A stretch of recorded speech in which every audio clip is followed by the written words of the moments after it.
اي يمسك الرئيس الجديد ده برهاني ولا هنا برهاني برهاني يعني انت راضي بمجلس عسكري انه يكون ماسكها؟ ماسكها يعني لانه حكومه مدنيه دي ما كويسه 30 سنه ماسكين عسكري عملوا لنا والله ما عملوا ايه ما عملوا ايه دايرين مدني. جو السلام عليكم ورحمه الله، رجعت لكم تاني مع ابو عثمان تاجي جرس، وانا متابع الاخبار في الاونه الاخيره وشايف الحاصل شنو وشايف التي تعكسه الاخبار المحليه والاخبار العالميه. فنحن لازم نفهم حاجه، انه كل القنوات دي عندها اجنده، كل القنوات دي عندها فهم معين عاوزه توصله. فممكن يسالوك سؤال واحد يقول لك ها كيف اصبحت اليوم؟ يكون جوابك والله الحمد لله الامور ظابطه والامن مستتب، ويستبدلوا هذا السؤال بعدين في المونتاج ب ها كيف ترى الحكومه الانتقاليه العسكريه؟ يكون جوابك والله الحمد لله الامور ظابطه والامن مستتب. وقعت لك النقطه دي. عشان الحاجه دي انا طوالي شلت الكاميرا، مشيت عملت انترفيوز مع الشباب المعتصم في القيادة العامة، أشوفهم هم رأيهم شنو في الحكومة الانتقالية، أشوف رأيهم شنو في قوى الحرية والعدالة وتجمع المهنيين الما راضين يعملوا معي انترفيو لغاية هسه عشان أفهم فهمهم كده في راسهم شنو. يا إلا الزول يكون CNN يا أوكي أشوف رأيهم برضو، هل مجلس عسكري أحسن يدير البلد لمدة سنتين، ولا هل يجيبوا لهم زول من الأحزاب، ولا يا حكومة دايرينها؟ جاي من المرغنية دي أول حاجة كده بعيدا عن أي حاجة. طيب الحاصل في الشارع السوداني الآن هو عبارة عن وعي. الشعب السوداني ده بيقى واعي، كان مغيب. الحكومة اللي فاتت دي كانت بتتغذى على تجهيل الناس، تعتيم القضايا الوطنية. الحصل كالآتي، مؤخرا بقى في ثورة بتاعت يعني مثلا بقى في مواقع تواصل اجتماعي، بقى في ناس بتمرق تتكلم في يوتيوب، بقى في زي البرنامج بتاعك نشرة الأخبار البعشوم، الحياة اللي بالشكل ده. الناس قدرت تفهم إنه في حاجة، في فرق بين المطالب وبين إنه مثلا حاجة حقي أنا مشروع بالنسبة لي كويس، إنه أنا كمواطن سوداني عندي حقوق مفروض الدولة توفر لي. 1 2 3 أنا من حقي إنه أحيا حياة كريمة، لأنه مثلا نحن في السودان مثلا نحن ما دولة فقيرة، السودان دولة غنية جدا جدا جدا. الوضع الطبيعي إنه نحن نكون بالعربي البسيط نكون ناس كويسين، يعني ما يكون فينا زول جعان، ما يكون فينا زول فقير. يعني ما كل الناس المرقت اعترضت لانه اوضاع الاقتصاديه كعبه. ممكن اقول لك 90% من الناس المرقوا يعترضوا لانه شايفين انه الوضع ما طبيعي. يعني بتلقى انه نحن كرامتنا وهدرت تماما على مدار ال 30 سنه اللي فاتت دي. نحن اتحولنا لمنطقه بتاعت اعانات مؤجرين الجيش بتاعنا في اليمن. الناس دي مرقت عشان تسترد الكرامه الطبيعيه للانسان السوداني، المواطن السوداني ببساطه شديده. الناس اللي قاعدين هنا وستيل لسه قاعدين ديل الناس اللي عارفين تماما انه دوله عميقه بتاعت 30 سنه شهر ما بيمرقها. الحاجه اللي بترضيك انك ترجع بيتكم وتشوف فعلا انه الوعود اللي هم قاعدين بيقولوا علينا حقيقه. حكومه مدنيه باختصار شديد جدا جدا بتاعت كفاءات تكنورات، ما اكثر ولا اقل من كده. والله في ناس بيقولوا لهم كلام كده ما اعرف كبار شديد، لان نمشي ويكيبيديا. التكنوقراطيه بالانجليزي قال لك تكنوكراسي زي ديموكراسي بس تكنوكراسي. كلمه اصلا يونانيه من كلمتين هما تكني ويعني فني او تقني، وكراتس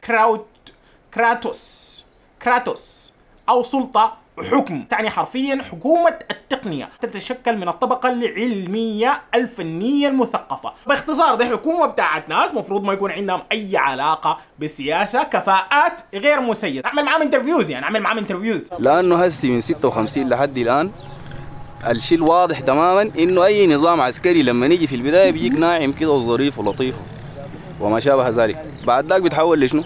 بيتحول لديكتاتور. كل أهل السودان كأنه السودان في حدقات عيوننا نحن انتوا مش عارفين ان انتوا نور عينينا ولا ايه؟ صحيح. حننتصر وهيخشونا زي ناس مصر. حننتصر وهيخشونا زي ناس مصر. تديها لحكومه مدنيه انه تاخذ 4 سنوات في الحكومه الانتقاليه، ليه؟ لانه عندك في ايام سوار الذهب والجماعه ديل لما كان بيستلموا الحكومه الانتقاليه كانت سنه واحده. سوار الذهب لما عمل استلم الحكومه ما قال انا مجلس عسكري واشكل تجيبوا لي انا تشكيله بتاعت حكومه وانا اجي اعمل لها كده خلط من ده ومن ده ومسلمها لهم. سوار الذهب سلم الحكومه للاب الشرعي للثوره. الناس كانت بتقول للناس اطلعوا الشارع، الثوره دي كان عندها اب شرعي هو قوى الحريه والتغيير، القوى الموقعه على الحريه والتغيير، والناس دي عرضت لحكومه حكومه الوفاق اللي كانت ماسكه مع البشير وخدت يدها في يد البشير، قال لهم يا جماعه احنا عملنا قوه سميناها اعلان الحريه والتغيير، تعالوا وقعوا معانا فيها. قال لها احنا ما دايرينكم، والناس دي كلها مرقت الشارع ضد الحكومه اللي كانت مشتله اللي هي حكومه الوفاق او حكومه النفاق. فما ممكن انا حكومه طلعت ضدها تقوم تجيب لي ثاني تقول تحكمني. طيب انا طلعت ضد منه؟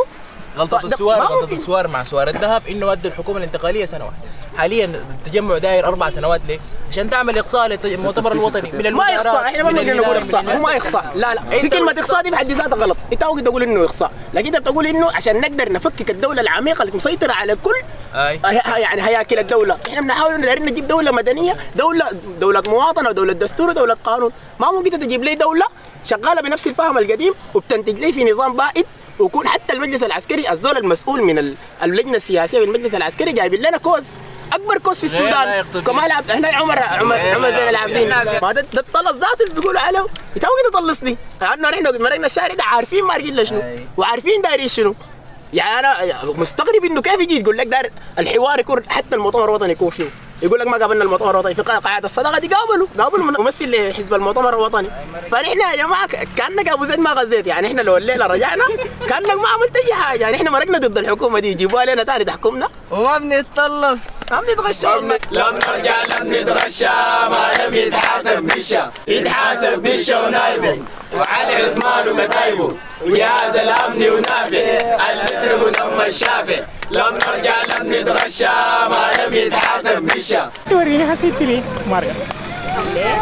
عشان نحن كلنا عندنا مطالب يعني عشان دايرين السودان يتصلح، دايرين حكومة زي الناس، دايرين لنا حكومة مدنية تحكمنا نبدأ تصليح. هسه شايف الناس مين هسه بدوا يتصلحوا، بتطلع برا الشوارع بتلقاهم الحفر والحياة دي من هسه بدوا يقفلوها وكده، وفي ناس بتلون في الشوارع، الناس مين هسه بدأت التصليح. ان شاء الله نحن نصب هنا لحد ما يجيب لنا حكومة انتقالية زي الناس، وبعد ذاك الناس دي ما قالت خلاص سقطت الحكومه دي، ما سقطت هي، لكن والبشير سقط وبتاع، الناس دي المفروض تدي وقت على الاقل المجلس العسكري ده يحقق للناس مطالبها. ما بينفع المطالب دي ما بحققها المجلس العسكري، بحققها حكومه انتقاليه. المجلس العسكري بحقق لنا امن، يمسك لنا الامن بس.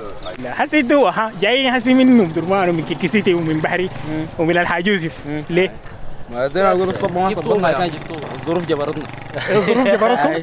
والناس دي حسي قالت الموضوع ده سقط والمجلس العسكري خلاص حيظبط الامور، وجايبين الاحزاب دي تحت الفكه دي عشان تظبط الحكايه كلها. الناس قاعده ليه؟ عندنا ازمه صيغه نحن مع الجماعه دي. الكلام المعسول الكتير ده بقى يعني تحسبه فيك، ما شفنا افعال قدامنا، الناس اللي عملوا الحاجات دي كده ما هنرجع. هسه في تلعب حره نمسك الحكومه المدنيه دي تيجي تمسك، لكن احنا ما ماشيين. انتوا راضيين بالحياه اللي قاعد يعملها التجمع المهنيين ده؟ ذاته احنا ما عارفين ولا شنو، احتمال يكون في حزب ولا في ضبابيه في التجمع المهنيين ده، يعني داير يصلح حاجه، وبعدين السياسه لكن احنا كده مع التجمع المهني، احنا معاه الحكومه تطلعها بعد تمسك، اذا ادتنا الحاجه اللي احنا عايزينها نرتضيها، ما ادتنا الحاجه اللي احنا عايزينها هو ذاته يسقط. لما نلقى الحاجه اللي احنا عايزينها هو كان السبب في توعيه معظم الشباب. نحن زمان كنا عارفين السياسه دي شنو، كنا عارفين الاحزاب شنو، كنا يعني عايشين في السودان، لكن عارفين انه البشير المؤتمر الوطني حزب امه حركه اسلاميه يعني ما كنا البرنامج السياسي ده بعيدين منه شديد، ما واعي ليه، وكنا ما عارفين السياسه دي والدوله دي حتمشي لنا. فهسه الحمد لله معظم الشباب الشافع الصغير لو سالته يعني بقول لك نحن ما دايرين حكومه كده، دايرين حكومه تخدمنا، دايرين حكومه تقدم لنا. اخر نقطه انا عاوز اصليها، مهما ما كانت ارائنا نحن الشخصيه، مهما ما كان انت مقتنع بشنو ولا انت مقتنع بشنو ولا انا مقتنع بشنو، في النهايه الشارع هو اللي حيحدد الحكومه الجايه دي، لانه الناس دي مخلين بيوتهم، مخلين مصالحهم، مخلين جامعاتهم عشان يضمنوا لهم حكومه تنفع البلد. 30 سنه نحن عايشين في كميه بتاعت بهدله، 30 سنه نحن ما في اي زول عنده كفاءه بيخطوا في المكان المناسب، وانا ما عارف الناس دي ليه فاهمه انه بسقوط البشير معناه سقطت الحكومه كلها. انتوا 30 سنه قاعدين بتقولوا لنا البشير ده زول كويس، لكن التحتيه وكعبين، فحسن احنا شلنا البشير، التحتيه والكعبين لسه قاعدين بالمناسبه. مع الشهاده دي لحد هسه ما نشفت، والناس كلها بتجي تدق جرس السي ودق جرس وبتاع، وانتوا دارين شنو بدا؟ دول ما مرقوا مواكب ولا دقوهم ببومبان ولا احتغلوهم ولا عوقوهم ولا قتلوا واحد من اخوانهم. احنا شفنا الموت قدامنا، شفنا اخواننا بيكون ماشي معه في الشارع بيدوا طلقه بيقع جنبك،